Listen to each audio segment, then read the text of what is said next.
Okay, good morning, everybody, and welcome to episode 2 of The Art as Well. I'm delighted to have Nadette Charlet with us this morning. But before we talk to Nadette, I just want to thank you all for your feedback. As you know, we tried out a new way of doing this through YouTube last week. And whilst it looked very slick and quite professional, it was singularly unsuccessful due to the fact that you couldn't see each other, people, the names didn't come up. So it kind of lacked a sense of community and intimacy, which Zoom, despite all its faults, certainly has in spades. So we're delighted to be back using that again. And I've no doubt in time, because they'll have to, they're going to have to get a wee bit more sophisticated and professional, and that'll be no harm. But it does remind me of a saying which I love from Confucius, when he said, "He who chases 2 rabbits at the same time catches none." Mm-hmm. So the moral of the story is stick to your knitting, do what you think is working, and don't try and reinvent the wheel or try to improve things that don't necessarily need it. So let's go straight down to Allihies in West Cork and say hello to Nadette. Good morning to you, Nadette. Good morning, Alan, and good morning, everybody. Thank you for being here and being ready to spend an hour or so with me. Yeah. I'll try to do my best, but I'm not very used to these technology. No, well, don't worry. It's all very laid back and relaxed. Alan you'll be fine. Yeah. So, where are you from originally? I'm from Belgium. I moved to West Cork 16 years ago with my family. Yeah. And when you were in Belgium, were you involved in art from the start? I studied to be an art teacher originally, but I quickly realized that I like art, but I hated teaching, especially in school. So I finished my course. I had my paper, and then I did completely different things. And I ended up working for 15 years in a home for mentally disabled adults, and I was running an art shop there, an art workshop. Yeah. Or I did theater with them as well, lots of different things. And that was brilliant. Yeah. That was not teaching, that was really sharing, yes. Having fun, I know. And tell me, in addition to being an artist, you're actually a paper engineer. Can you explain what that means? Yes. Well, after 15 years in that job, I quit when I got pregnant with my second son, and I started to try to make my way in illustration, mainly children illustration. Yes. And I was lucky to meet the right person at the right time, and that woman gave me great work for a company, and a book company in Belgium that was very famous then. And so I did loads of illustration for that, for a specific character, which is Martin. I don't know if you know Martin. Yes. It's very, very famous in Belgium and in France, but I don't think it went through too many borders. Yeah. And also that person was working for Moulinsart, which is Tintin, and I'm sure everybody knows Tintin. Everybody, yeah. So I was doing both illustration for the first company, and I was also doing pop-up books, and they called it paper engineer. That sounds really, really serious, but that was I can show you here. Yes. One of that's Noah's Ark, like years ago for Martin, And Beautiful. then, So you literally designed that so that it moves in the way it's meant to move. And yes, yeah. I designed the whole cutting and mechanisms, and I did the illustration for that character. But for Tintin, yeah, I was only doing the, can you see? I can. Yeah, very good. Yes. Conception, well, the mechanisms. Right. You can So you would have drawn Tintin as well as all the surroundings. Yes, well, for Tintin, I had to rewrite the stories and translate it in a 3D. So I did that kind of thing, yeah. Wonderful.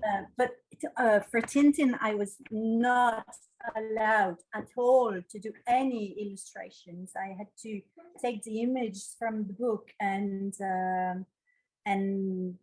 imagine mechanisms that would allow to take them, well, you know, if I had, if I needed to, I don't know, to add an arm or to change or to change something in the drawing, I would do a sketch and send it to Moulazar, who had, you know, graphists there. They were allowed to do it, but the copyrights are so precious, so protected for Tintin. Protected, exactly. Yeah. Illustrator.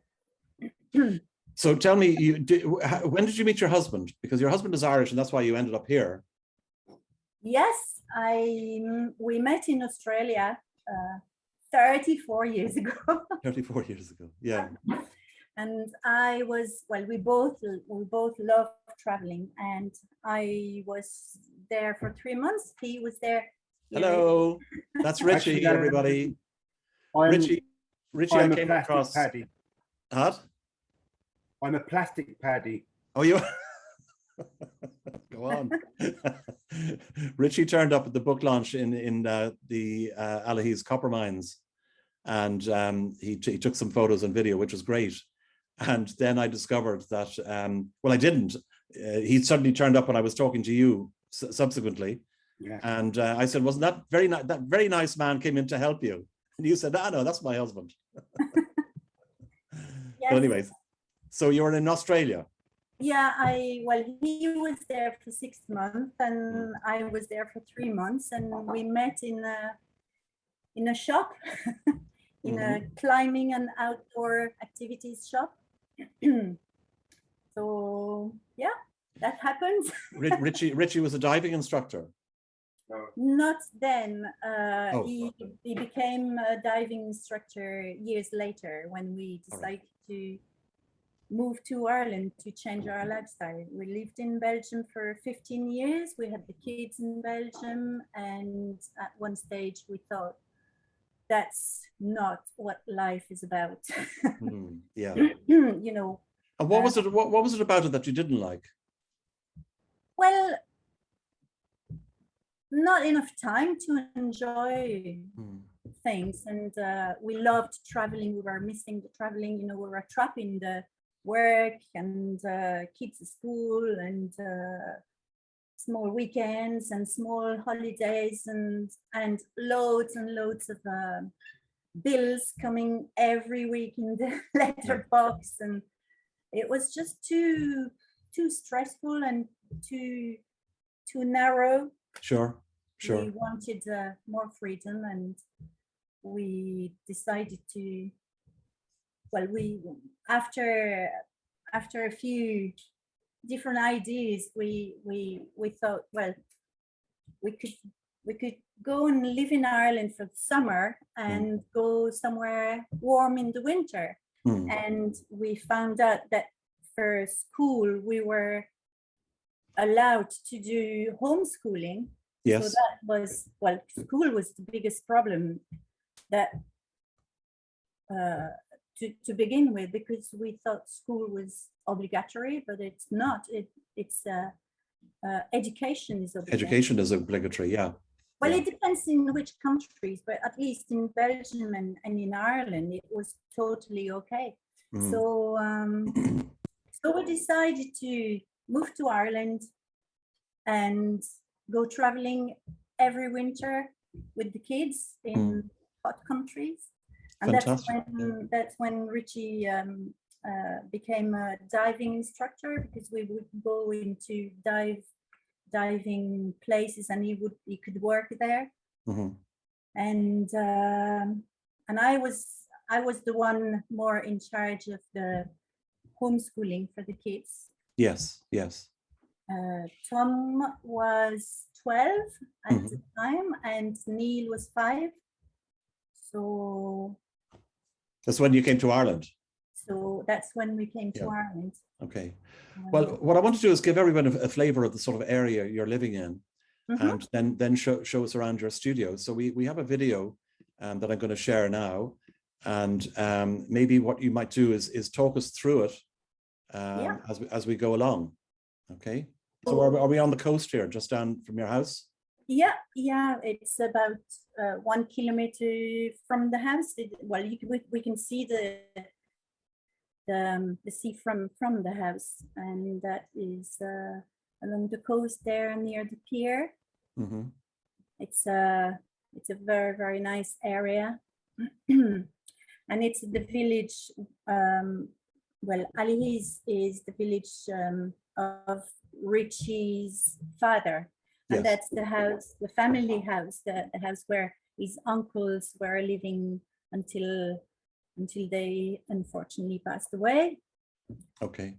And this is the uncle's house here that we're looking at. Yeah, that's Tommy's house. Well, okay. And you have plans for this particular part, haven't you? And this is hopefully my future studio and gallery. So I'm really, that's a big project that will keep me busy for the winter and maybe more. So I would like to. So this was originally a cow house, yeah? Sorry? It was originally a cow house. Yeah, it was a cow shed. Cow shed, yeah. Yeah. So hopefully for next summer, maybe the summer after, but that will be my studio and gallery. Very good. And you're going to raise the roof a bit? Yes, the plan is to raise the roof to open the ceiling and have maybe a little mezzanine where I can put all my frames and stuff, and clean the walls, and there we go. Lovely. So this is you walking back from the back of that house. Yeah, that's Tommy's house here, and I'm walking towards our house. Yeah. And our house was also a cow shed. Well, the part on the right was a cow shed, and then we built an extension at the back. Lovely. It's very deceptive from the front. It's like the TARDIS. You know, we were referring to it as a lovely quaint cottage, but in fact it's quite big. And on the left-hand side there, what's that? That's my yoga pod that my handy husband built for me. He's very handy, isn't he? He is very handy. Yeah. I'll show you more. And we'll see some examples of his handiwork as well in the studio. Yes. He's very modest, isn't he? What? Yes. Yes. Now, directly behind you is the Copper Mines Museum. Yes. Oh, sorry, in front of you. Yeah. In front, yeah. Well, you can see the top of the gable. You can. Yeah, just there. Yes, exactly. Yeah. So talk us through here now. So that's coming into my kitchen. And actually my workshop is in the kitchen. It's kitchen, dining room, hammock, and everything. Yes. That is my corner where I am now and where I'm working. And I see there, I'm trying to stop it actually. Yeah, just going back a bit there. This log here, or this tree. Yes, that's. Yeah, tell us about that. Well, when we built the extension originally, we put a proper beam, a straight piece of wood to to support that part. But I always had in mind to have a proper tree in my house, but because there are no trees around, Alice is quite windswept. bare, you know. Yeah, bare. Yeah. And so I had no idea where we would find a trunk. Mm-hmm. And then one day I was walking on one of the beaches with my younger son, and we found it. Lovely. So it was perfect, absolutely perfect. And we just cut it so it would fit there, and it's living with us now after a very secret life that we don't know anything about, but it's it probably and I mean it's obviously very strong because it's holding up your hammock, never mind the upper floor. Oh, yeah, very good. I'm intrigued by this piece of furniture here. Can you tell us about that? Because it's where you store a lot of your work. You have other places as well, but this particular thing is interesting. Well, I don't store my work there. It's more some material of for drawing and for painting, and also some bric-a-brac. Yeah. But this comes from Belgium. I bought it a long time ago, and it used to belong to a clockmaker. Mm-hmm. And each drawer is named with different parts or whatever. Yeah. Parts that would make clocks. Wonderful. And, wonderful. And this is all your work stored away? Yeah, well, I try to keep into my little corner, but sometimes it goes beyond. That is now there's something I recognize because my wife had one of these. It's a de chevaux. Well, part of a de chevaux, the door. Just the door, the door of a de chevaux. I bought that again in Belgium probably 40 years ago. Yeah. And I I wanted the door of a de chevaux as a magnet board. Yes. So I went into a garage and I said, I want that. Very good. I got it for nothing, just sure. And it's still with me. Yeah, it serves a purpose. So and it looks well. My notes and things there.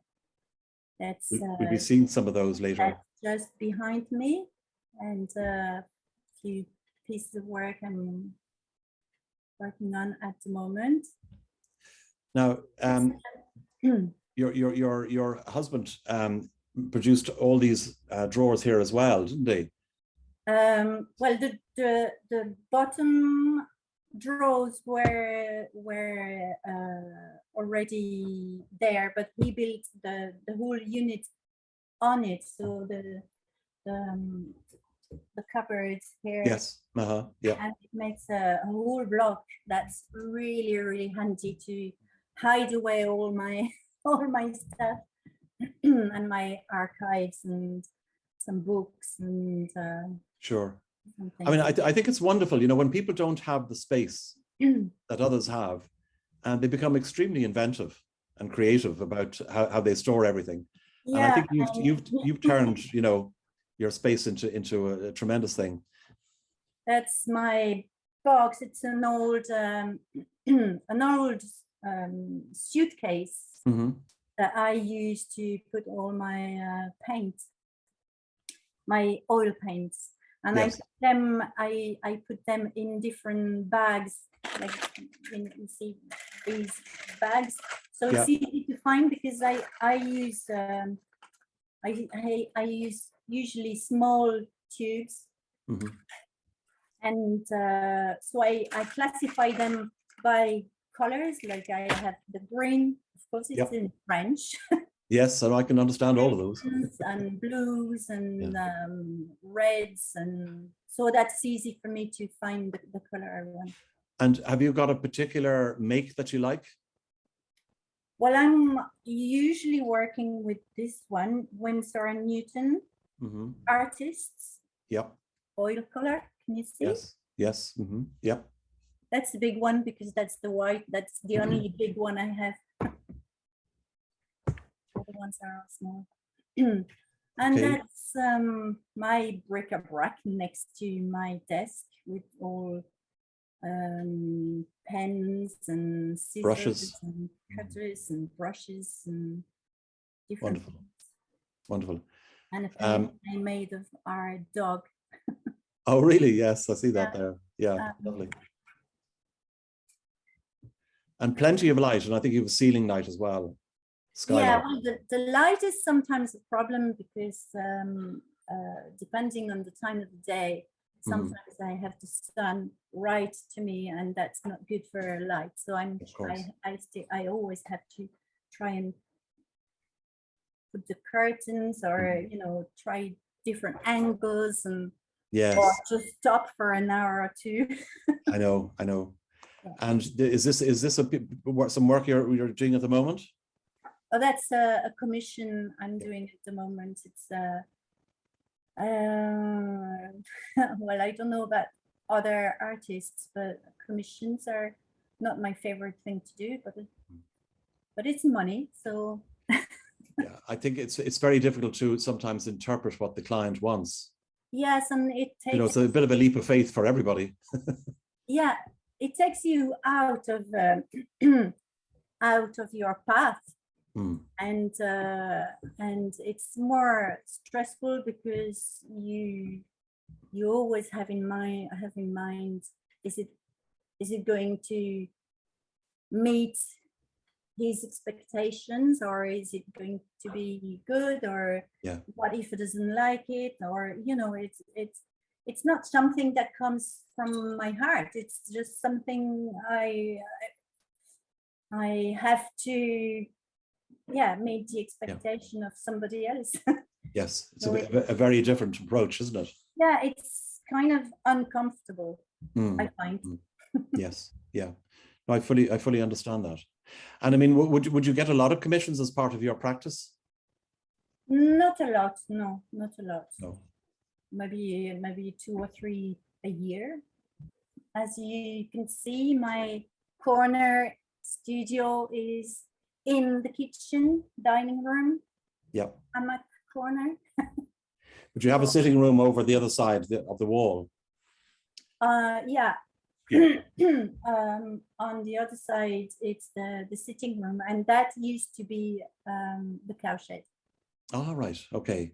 Yeah. And tell me, the whole lifestyle down in Allihies obviously suits you. Is there any particular aspect about the place that you love and that inspires you? Well, I like the fact that it's very wild, and it's very very remote and in the nature, and I love that. I wouldn't see myself living in a city at all. No, you mentioned to me, and I will see some work that validates it. Yeah. That you're intrigued by the sky. Yeah, well, and obviously in Belgium you don't see that. You see it as a little covering, well, like an umbrella. No, I never noticed my love for the sky in Belgium, but here, I mean, the space is so big and so magnificent, and because I suppose because we live next to the ocean, it's always kind of windy, so it's always moving and giving different lights. You could watch the view we have here from the kitchen. You could stay there all day long and see different things all the time. Yeah. Let's look at some of your work, Nadette, because I think it certainly recalls that kind of love for what you have down there. Well, as I said before, I was fascinated. I was fascinated by the sky in Ireland, and especially here. And I started to paint these, who are called floating anchors, because when you look at the sky, the elements around, which are the elements of the rural landscape here, they start to dance, because you look up and you turn, And these are grounding, and I thought that it was really interesting to forget about the horizon and to keep these elements like anchors Yes. under Yes. the sky. So well, there the horizon is quite horizontal, but Unusually, yeah. most of the time I paint, and even when I take pictures, I always take pictures on At the an angle side. like that. I find it more alive, and even when you walk, it's always dancing in Yes. direction. So I like playing with the compositions and the angles, and most of the elements. That's a continuity to that work, but with the reflection of the sky in the water. Yeah. It doesn't I love happen that. I think it's very very often beautiful. here because it's very well when it's not windy. Yeah. Which is rare. The sky is so magnificent on the water, and then I find the boats and in the little harbor near where I live, Mhm. they become the boats and the ropes, and they could almost be kites or Yes. balloons. It's a lovely way of looking at things, a very different way of looking at things. Yeah, well, it's yeah. So Nadette, you set yourself a task, didn't you, to do with all these paintings? And the next slide will actually show the result of that. Well, last winter, I don't remember if that was lockdown 3 or lockdown 4. I don't know. Okay. But I had to give myself a challenge, because usually every winter I go to India, and that really resources me. I go to India for 2 or 3 months. But this year, well, last winter, of course, I couldn't go because of COVID. And I had to keep my head busy and keep me going in a routine. And I gave myself the challenge to make 50 paintings in 5 weeks. And that was the 3rd week of January or something. And so here they are, and these are small paintings I can show you. These are, see, that's that size. Yes. Of paintings. They're oil on paper, on arch paper, and that's one framed. Yeah, lovely. So they're floating, because they're floating anchors. They're floating in their frame. And do you plan to have an exhibition with these? Well, some of these have already been exhibited in Skull in August. Okay. I had an exhibition in the Blue Gallery in Skull, and that's that work. The paper I used for these is Arche. It's a French company. And I quite like the texture, and thanks to Jenny Richardson, I started to paint oil on paper. Yeah. Does Jenny use oil on paper for her work? Jenny paints with oil, and she paints on boards and also on paper. And she was the first one I met who painted on paper, and I was intrigued and tried it myself. Yep. And on the subject of paper, we're going to be talking about that in a few minutes. Yeah. So let's move on from there then. So this is a very interesting idea, and it's something you did for yourself rather than with your commercial hat on, saying what's going to sell, and yeah, an interesting story there. That is the start of another big adventure. And it happened, well, in the first lockdown. So in March last year, Yeah. March 2020, I was actually in India when the COVID happened, and I was repatriated, and then everything was very, very quiet here and lovely. The weather was fantastic, and it was a really nice time actually. And I, because I had no exhibition possible because of COVID, I applied for the COVID payment, and I got it, and that changed the whole chemistry in my head as an artist. Well, this is very interesting. Tell us about that. Well, up until then, every time I was painting or drawing, it was with the idea of this has to sell because I have to fill my fridge. Yeah. You know, it was always doing something that people would like. And then all of a sudden, that money came every week. It never happened before. It was just a wow. Yes, yes. Very liberating. For 2 or 3 weeks, actually, I didn't do anything. I was just, wow, that's great. And then the urge to paint came back. And but that was in a completely different way, because I started to paint because I wanted to paint, and the subject didn't matter. I just felt like to paint this, and I'm going to do it for me. You know, it's just a totally different approach of creating. Sure. So I don't know why I painted that image in particular. That was a picture I took 2 years before in the kitchen of Tommy, Uncle Tommy, because I found that was amusing. That was in the kitchen, and the kitchen utensils with sunglasses, old brushes and glasses and a comb. I found it really funny in a nice way. I found it lovely because that was so much Tommy. Yeah.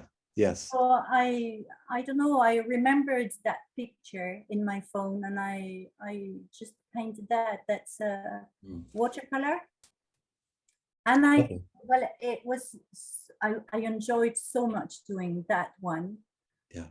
And without thinking people have to like it because I need to sell, it was just because I wanted to paint it. Yeah.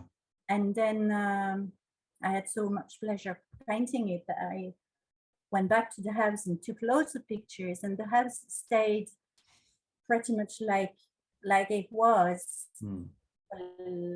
Tommy died almost 3 years ago, and the house was still pretty much like he left it. So there was loads of details in the house that this being one of them, yeah.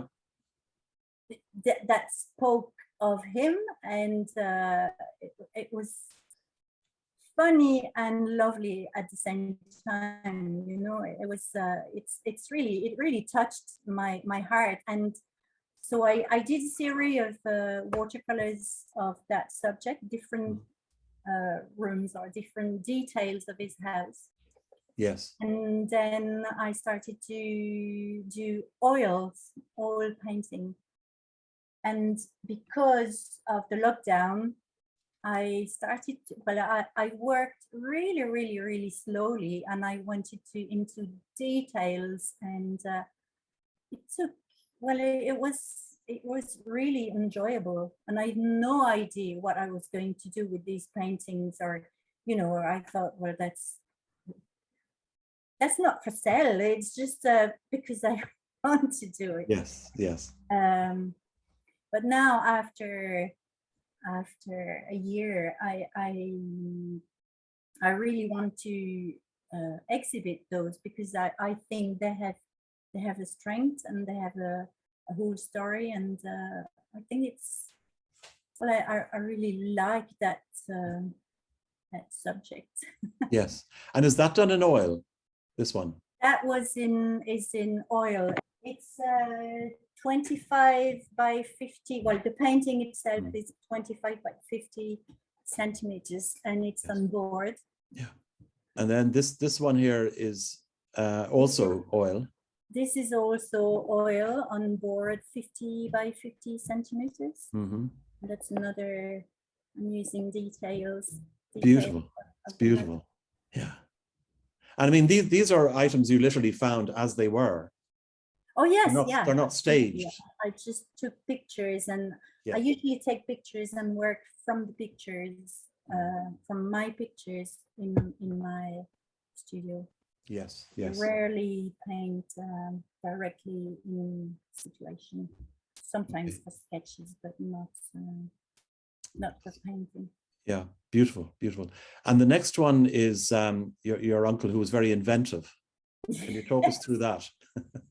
Yes, he hated waste. Yes. He was an old farmer, bachelor, and he just hated waste, and he couldn't bear the idea of using too much water for his boiled egg every morning. Mm-hmm. All his saucepans were too big, so he made that special egg pan. That's such a, I've got it checked here. So yes, yes. It's made from a can. bachelor pea tin. Yeah, that's right. And he put a handle in it, and he was using that for his boiled egg every morning. And is that the sprocket from Richie's bike? Well, it's from a bike, but it's not Richie's. It's probably Willie's. So the other uncle. Sure, yeah. So he put some screws, or what do you call it? So you can put it on the gas. Yeah. Yes. It's very clever. Yeah. Very clever. It's so typical of Tommy. Yeah. I'm sure all the people who know him understand. Sure. Yes. Oh, and that's it. That is my latest little venture. It's watercolor on Yupo paper. And my good friend Charlet gave me. I think it was last summer. I was visiting him, and then he's working on that type of paper, and he gave me a sheet of that paper and said, "Here we go.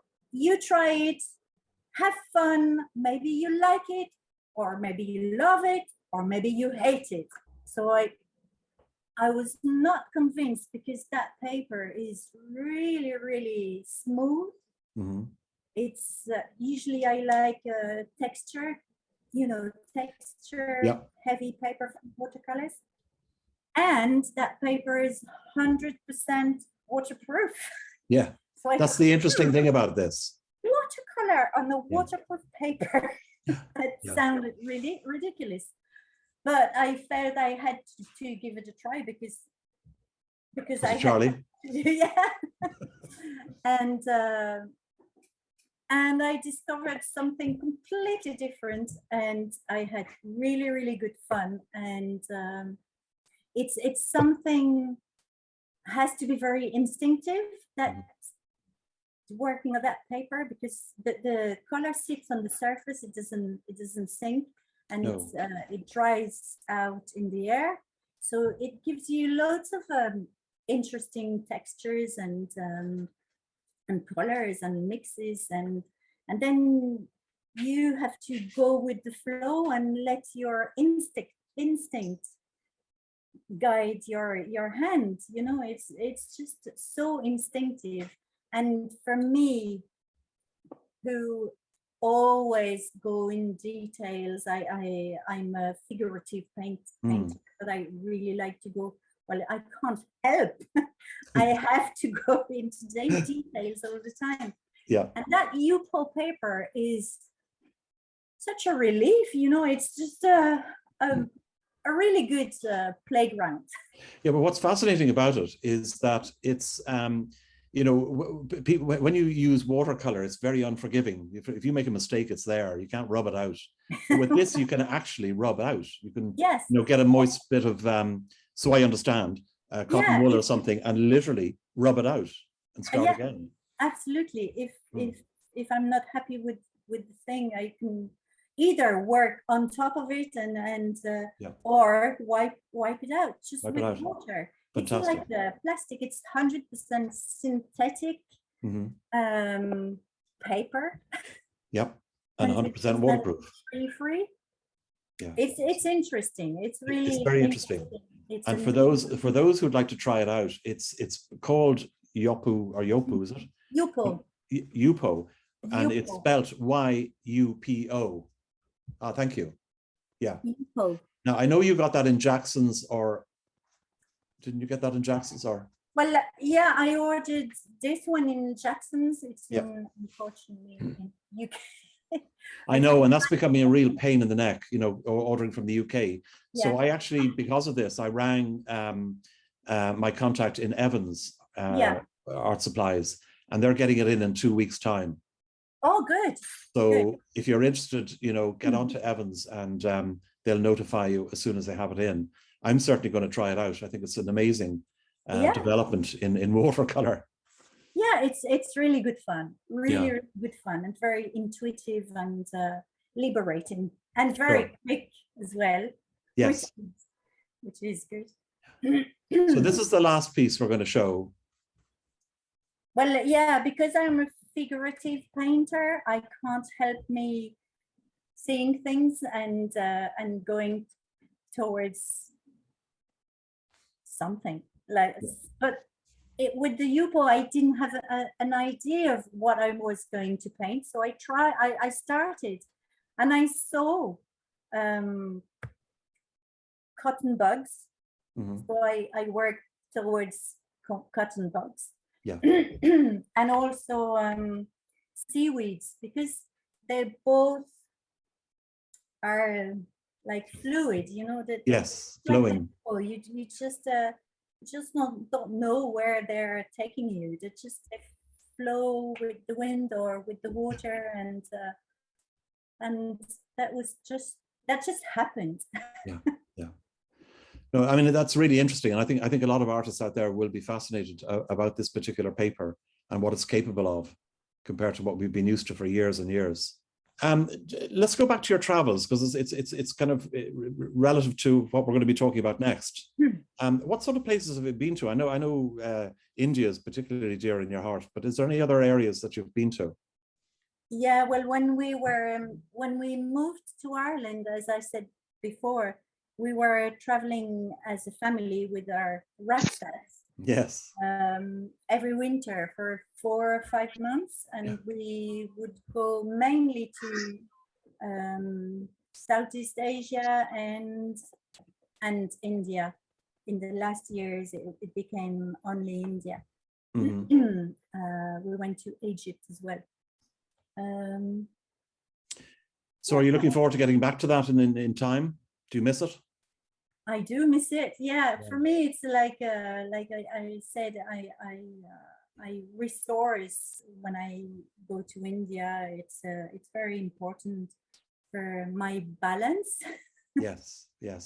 Well, I think once you experience a winter in West Cork, it'll reinforce your need to disappear every winter, even more so.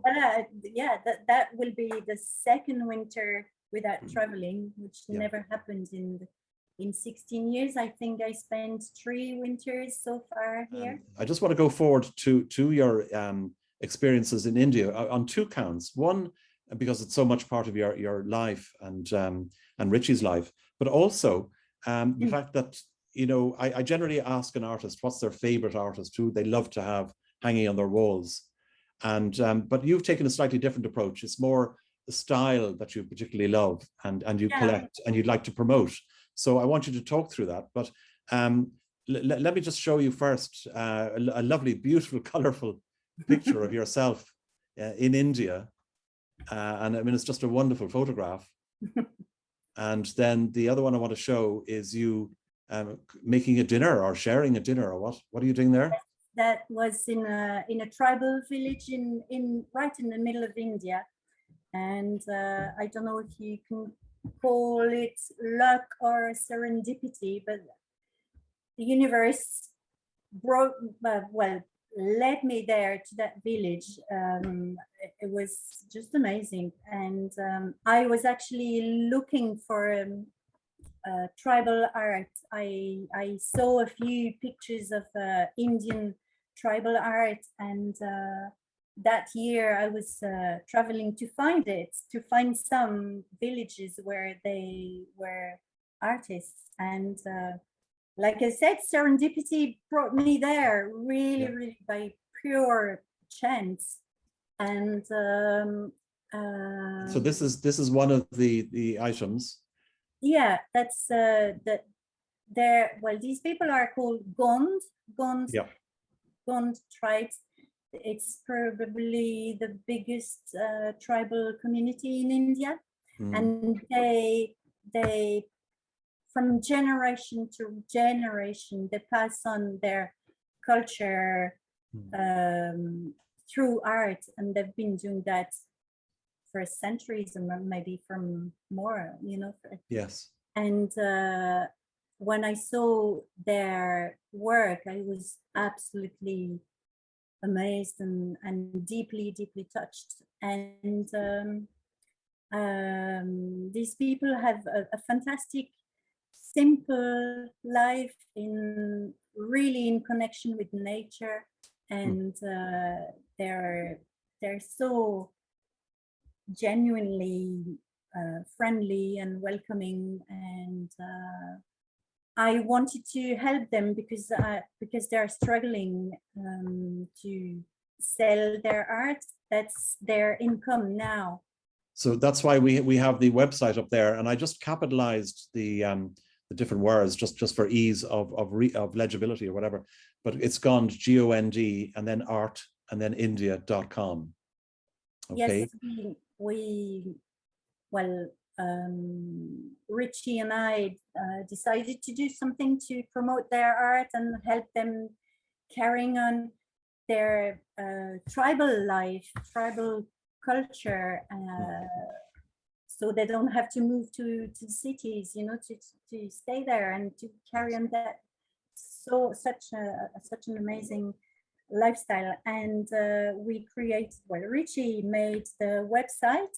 We brought loads of pieces of their art, loads of paintings with us, and we sell them through the website, and we send the money back to India, to that village. Lovely. Wonderful. So it can all be seen on that, and presumably there'll be a link from your website also over to that, is there? Yes, that's okay. My website. So, and your website is NA, short for Nadette, NA Charlet, CHARLET. Yeah, but the only thing is the letters are lowercase. Lowercase, yeah. I know, yeah, but it'll still happen. They actually still work, but it was just for ease of explanation. Another kind of work I'm really interested in, and I'm touched by, is I wouldn't mind having in my hands a notebook and sketchbook from one of the explorers, centuries ago. I find that, I suppose it's travels and art together. yeah, before the age of video and cameras and so on. Yeah, I mean, you're a fascinating person, and I mean, I think your lifestyle would be the envy of a lot of people watching. It was hard work at first. Of course, oh gosh, undeniably, and educating the kids and traveling like that can't have been easy at all. We never had any regrets, and no, hard work was allowed us to loads of freedom and loads of fantastic things. Yes. I'm going to go through a couple of the comments. Catherine said, absolutely love pop-up books. They're gorgeous, aren't they? Trina says, totally magical work. Veronica, love it. Catherine, could you please repeat the name of the watercolor paper? It You're is better at this than I am. UPO.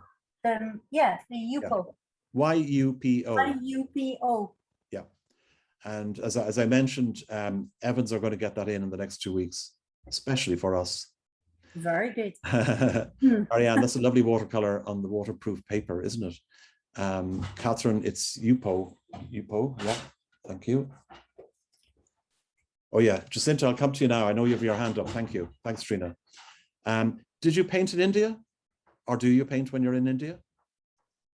I do sometimes. Well, I always keep a diary of every travel I've done. Yeah. And sometimes I do a little sketch or one year I decided to do only sketch and not write, but that was too much commitment, and I prefer to write because I can write everywhere. It's easier. Yes. When I get into drawing, unless I'm very hard with myself. Yeah. I could go again to loads of details and spend too much time. Yes. So I just allow me to do a few sketches, and I don't let myself go into too long. I know. Work. Yes. Okay. No, that's very good. Okay. Derek Cully says, a breath of fresh air in a stuffy, pretentious art world. Well, there you are. I like it. Thank you. Now, Jacinta O'Reilly had her hand up. So Jacinta, I've unmuted you there if you'd like to ask a question. Well, sorry, I had the hand up by accident, but I do have a question. Oh, good. Because I lived in Australia for 17 years. So I was wondering, like, were you never tempted to go back to Australia, or were you interested in the Indigenous work in Australia? Yeah, I'm very interested in that work too.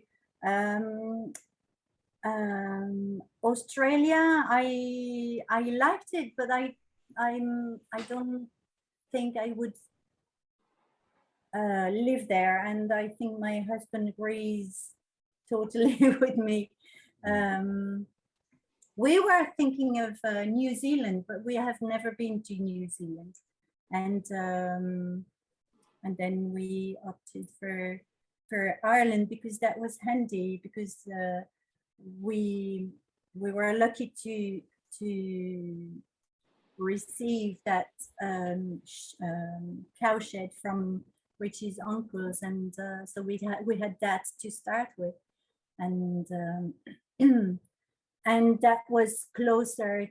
Ireland was closer to the family, and when one of my brother lives in Australia, and that's the reason why I went there in the first time.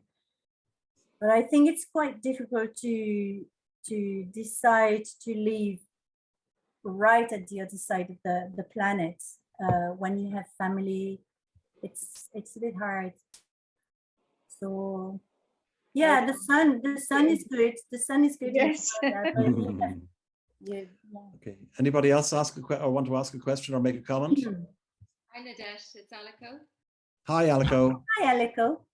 I just want to say your skies are absolutely fabulous. And I love the water one with the boats and the reflections. Oh yeah. Thank you.